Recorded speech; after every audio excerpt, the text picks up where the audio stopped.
Across the expansive terrain manifested by plateaus, plains and highlands in south-central Somalia, gallant AMISOM forces continue to conduct offensive operations against Al-Shabaab. Any Al-Shabaab who tries to attack us must die. There is no mediation on that. And other armed opposition groups to ensure peace and stability for many ordinary citizens living in this country that is now on the road to recovery.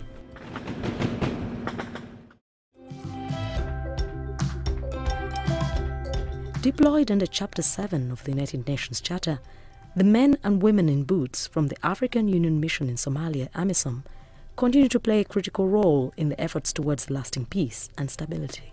These men and women, drawn from Burundi, Djibouti, Ethiopia, Kenya, Uganda and other African nations, have made significant sacrifices in reducing the threat posed by Al-Shabaab and other armed opposition groups, providing security to facilitate the political process at all levels, and enabling the gradual handover of security responsibilities to Somalia's security forces.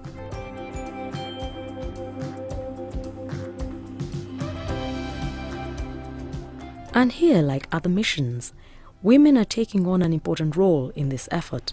Indeed, a day in the life of Corporal Laker, Doris Patricia, a truck driver in Mogadishu, sheds light on why women are changing the character of peace enforcement mission in Somalia.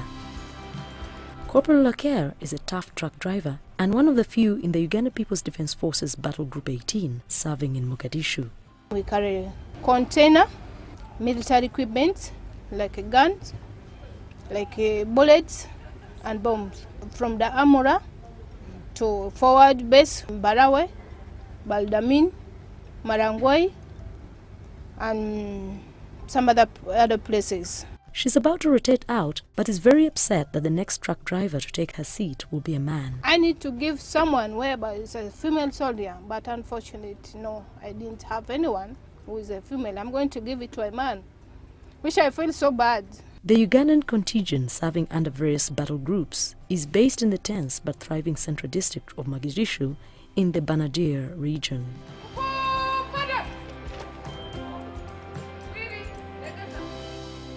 On a daily basis, Corporal Laker is always on standby to ferry anything ranging from food to bombs and any other fighting equipment to any destination in Somalia. For people like Corporal Laker and other combat and non-combat women to succeed in the mission, their welfare must be ensured. Our heart and passion is to deliver to the forward grounds, because that's where the mandate of the AMISOM is.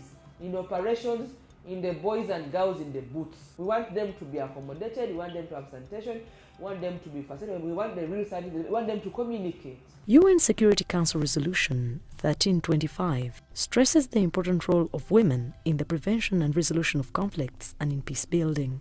The resolution underlines the importance of integrating a gender perspective and of women having the opportunity for equal participation and full involvement in all efforts to maintain and promote peace and security, as well as the need to increase their role in decision-making at all levels. Globally, we are now being recognized according to the 1325 Security Council resolution. It's talking all about women participating in everything. It includes also recruitment level in the military, in the police, and we are shaping the security and the defense force across the world. Within the aviation sector and away from the capital Mogadishu are these female non-commissioned officers from the Djibouti Armed Forces and the Ethiopian National Defense Forces based in Beledweyne. They have now left the mission, but their services in furtherance of mission mandate cannot be gainsaid. ማለት ከመከላከያ እስከ እዝ ድረስ እንገናኛለን። በዛ ደግሞ ጥንቃቄ የተሞላ ነው የምንሰራው። እንገናኛለን። ከዛ ደግሞ በጥንቃቄ የተሞላ እንሰራለን። እንገናኛለን። ከነሱም መልእክት ካለ እንቀበላለን። በዛ አማካኝነት እንሰራለን። xablaaba shaqadeedan taga xafiiskayga waxa la soo sheegay inta diyaaradeeda u jirto waxaan sameeyaa baaritaanka waxaan kaga qabtaa madaxa ila maajirka waxaan baaraa alaabtooda waxaan geynaa elaboorka.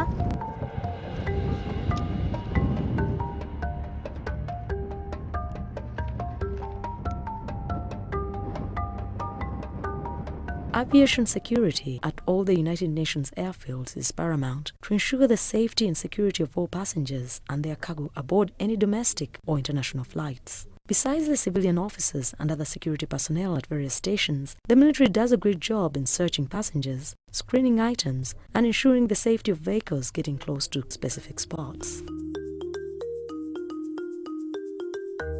waxaan ka shaqeeyaa biiroogan operationka la yiraahdaa planiga dadka sameeya biirooga anaga sameeyna halkay baxayaan halkay marayaan inta distance ku cadowgu jiro halkay sida u daafi lahaayeen amba si iskaga difaaci lahaayeen. Trauma care always evolves in war, and so does combat health support. Here in Somalia, we've learned many lessons that have led to major advances on how our nurses and doctors care for the sick and injured military and civilian population. And in any life-saving situations at any AMISOM clinics or field hospitals, the female nurses are always alert for any eventualities to practice the life and limb-saving skills in such austere environments.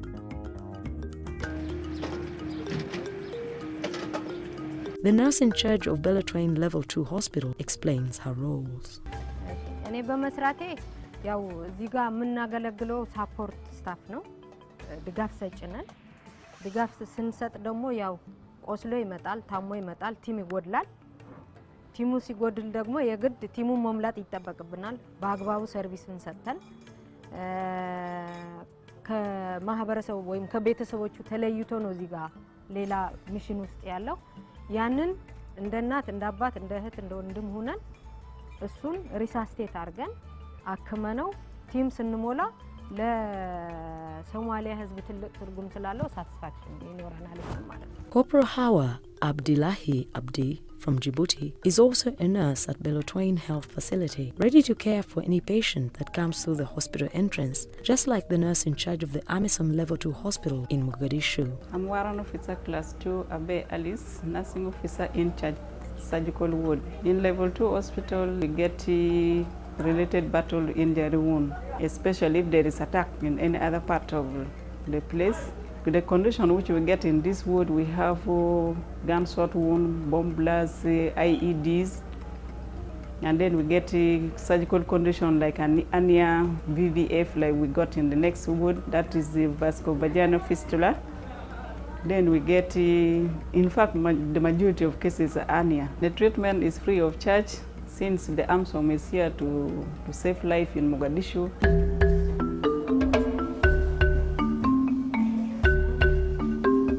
And Lieutenant Colonel Pratt is the officer in charge of the Civilian Casualty Tracking Analysis and Response Cell Unit, CCTARC, a new concept that has developed to protect the Somali population by applying preventive measures to reduce the incidences of civilian casualties and also help the federal government of Somalia to restore peace, security and stability in the country. Proud to be one of the female officers serving in this mission, she explains the task ahead of her in running this unit that is owned and controlled exclusively by AMISOM. This is a new concept, even in peacekeeping. Like I told you, if we are told that AMISOM hit somebody with a car, the person's 2 legs are broken, so we go to the hospital to confirm, so that we can see that what is on the news correlates with what we see. Any information that we get, we try to sieve it. We go check with the operations, check with elsewhere to make sure that it is fact. We cannot just get an information through the media that AMISOM did this, then we just grasp it. No. We have to try to filter the information. Incidents involving AMISOM and resulting in civilian casualties would have a strategic impact on AMISOM's activities and operation in Somalia. Therefore, the presence of CETA means a lot to the security community, especially those caught in the line of fire. AMISOM is here to come and bring peace and stability to Somalia. AMISOM should be seen as a friend in the eyes of the Somali civilian. So if they are getting casualties from AMISOM, they will see AMISOM as an enemy. But with this, our act from our office to compensate, we are like parents that our children go and do something bad. You, the parents, will go to the particular people that your children has harmed and try to calm them down. So we are like parents, we are like custodians to bring back the good name that we once came in with. Away from the medical field, shopping is a necessity in our daily lives, and nothing changes the trend even in combat or peacekeeping operations. With the increased terror attacks, some of which are committed by women nowadays, Chief Corporal Chantal Nduwimana from the Burundi National Defense Forces does not take chances for any female shopper accessing the UN shopping facility. Mpeje gucekinga umudame acaca ngaha muri checking nkaca mbona ko atakintu yoba afite mu mufuko canke atakintu yoba yibagiye mu mpuzu yambaye. Mpejeje incafata begi ishakoshi yiwe nkaca ndayimusubiza. Hama nkaca ndamwereka aha agiye gusumira. Of the over 20,000 troops serving Somalia as of 4th December 2016, only 586 of them are women. But this small percentage is not reflected in what these women do in combat zones. In the military, they work in all aspects of at leadership level, administration. Then they also work in those who are in sectors. They are put in patrols as well. They do combat duties. We have females who are driving very big trucks, the armored vehicles. So mostly they are deployed in all aspects of deployment. Lance Corporal Kayemba is an AMISOM T-55 tank driver from Ugabag 20. To drive off the attack armored vehicle when called for an urgent support military operation is her only calling in Mogadishu. The tank T-55 is a supporting weapon. In case there is an attack like in Al Jazeera too, we shall advance with the infantry battalions and other supporting elements and destroy the enemy. Her commander, Lieutenant Wilson Kagumia, does not compare her combat skills to any male drivers. When you are a crew member of a tank, the first principle should be very swift. Like my driver, I cannot regret that she's a lady. When there is a mission, just it's a matter of alerting them, and within a minute everyone is on board and is ready in his compartment. Because at any time, you should be ready for the call for the mission. However, driving in a highly risky environment like Somalia means that you're constantly on the alert for hazards, the seen and unseen. But Corporal Judith Agom, a grader driver for AMISOM Sector 1, has graded a number of roads within Mogadishu and its outskirts. I operate 120M grader and front-end loader, dozer D8, bobcat, and many more. We have been operating within Mogadishu camp, a road that goes to the main hospital here in base camp, or near our airport road, Marine Road. I've been working there, along PAE Road within the base camp. Outside the camp, a road that goes to Albeska, Lego. That is where I've been working. She says the only way out of this is to develop aggressive driving skills designed to keep you safe at all times. Military life is not easy, and no one expects it to be, but allowing a mixed gender force keeps the force strong because of the challenges that accompany service. We have to respect the culture, but every time you're here, you have to put on a headgear, like what I'm putting on inside.